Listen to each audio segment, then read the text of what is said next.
Compression is probably one of the most misunderstood and misused tools in the whole studio.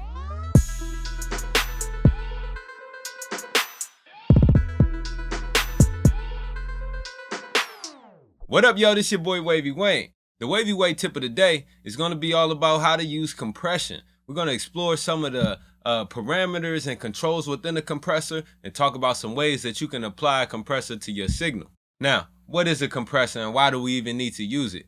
A compressor is made to restrict the dynamic range of your audio signal.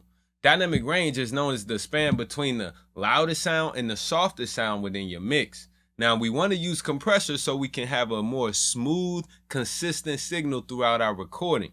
The human voice and most other instruments are very dynamic, meaning they can be either really loud or really quiet. And then most of the times in a record, you'll have loud parts and quiet parts all on the same signal. We can use a compressor to get a more even, constant tone or level throughout the whole recording. One of the most important and misunderstood controls of the compressor is the threshold. The threshold determines at which point in that signal will the compressor start to work. If we relate this to riding around with your mom in your car, I would say that the threshold is the point when you turn your record up too loud and she reaches over and starts to turn it down. Now, however loud it takes for her to be like, this is enough, that is your threshold. So the threshold is setting that ceiling there to say, okay, anything that exceeds this threshold, we need to turn it down. So the thing I like about using the Dyn3 Compressor in Pro Tools is that not only do you have the threshold control, it shows a little indicator, a threshold indicator right on your input meter. I can use that meter to kind of see where I want to set that threshold. Typically, when you're beginning with compression, you want to set the threshold to start to catch the peaks of the signal. So you want to catch those loudest parts and start to turn them down. That's where you will set your threshold. In 2017, they got us fucked up. I pull up like Russell, pull up from anywhere, do what I want to, wait. I pull up like Russell. One of the next controls that goes with that threshold is the ratio. Ratio determines how much we're going to attenuate or turn down our signal after it has exceeded the threshold. Common ratio settings include like 2-to-1 or 3-to-1, 10-to-1, 20-to-1.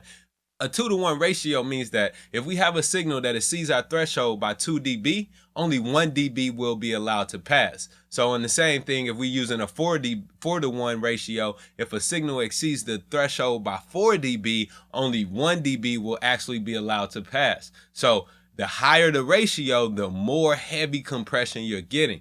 It's important to be careful with that because if you start to get really heavy compression, you can squash all the life out the signal. We don't want to remove all the dynamics. We just want to have a more controlled, manageable signal, but we don't want to suck the whole life out of it. That's one of the main things where people go wrong when using compressors is they'll just apply too much compression and end up sucking the whole life out of the signal.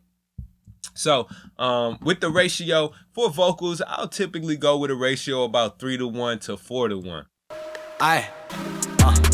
In 2017, they got us fucked up. I pull up like Russell, pull up from anywhere. Now, of course, your ratio setting will be dependent on how dynamic your signal is and how much you want to compress it, how much you want to really squash it. If you have a really dynamic signal, then you'll probably need to use a higher ratio. If it's not as dynamic, then you can get away with lower ratios. In 2017, they got us fucked up. I pull up like Russell, pull up from anywhere, do what I want to, wait. I pull up like Russell with a Kimura. Another control on the compressor includes the attack and release.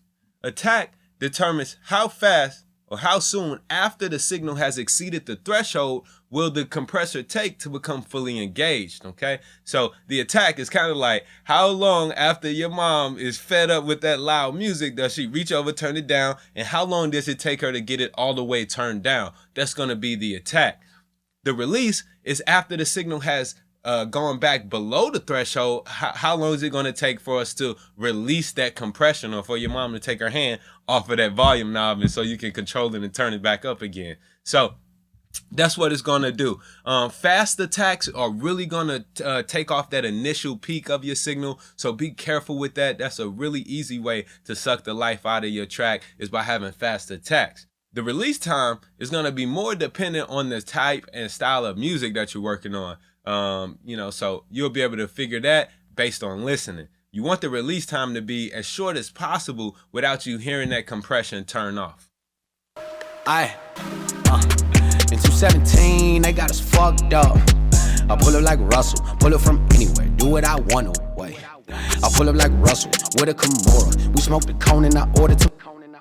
Now, of course, the faster the transients are coming by, you're going to need faster attacks, right? So if you have if you're trying to compress a snare drum, for example, then having a really slow attack time may miss that initial peak altogether. So you would probably need a faster attack time with when the transients are coming and going really fast if you want to catch and truncate those peaks.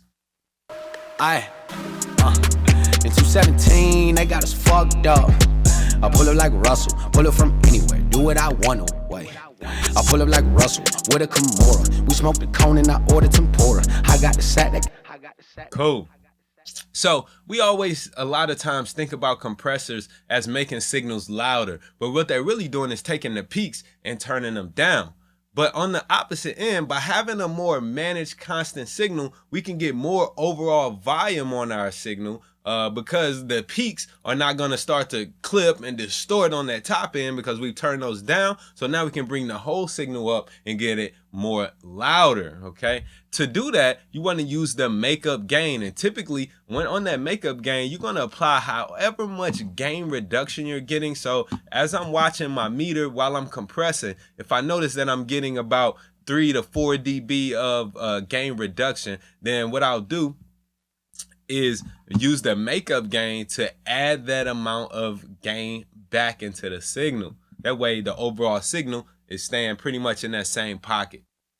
In 217, they got us fucked up. I pull up like Russell, pull up from anywhere, do what I want to, wait. I pull up like Russell with a Kimura. We smoke the cone and I order tempura. I got the sack that can tell by my aura. So many clothes in my closet won't storm, wait. I think my trap is on Roy's, wait. I moody. Right, just some really light compression. Typically when I'm compressing a vocal, I don't want to get more than about 4 to 6 dB of actual gain reduction on that vocal. One way that we can get around using less compression is using volume automation. Again, think about what a compressor is doing. It's taking the loud parts and turning them down so to make them more closer to the softer parts, and then overall we're bringing that whole signal up. So by riding that volume fader throughout your mix, this is one way that you can probably even eliminate the need for compression altogether, or even use it very sparingly in that way. Compressors can be your friend, but they can also be your enemy. If you use it too heavily, you can really squash your signal and take all the life out of it, and that's exactly what we don't want. That's the Wavy Way tip of the day. Be sure to like, comment, and subscribe. If you have any topics that you want to see me cover, leave a comment below and I'll get to it, all right? Y'all be dope.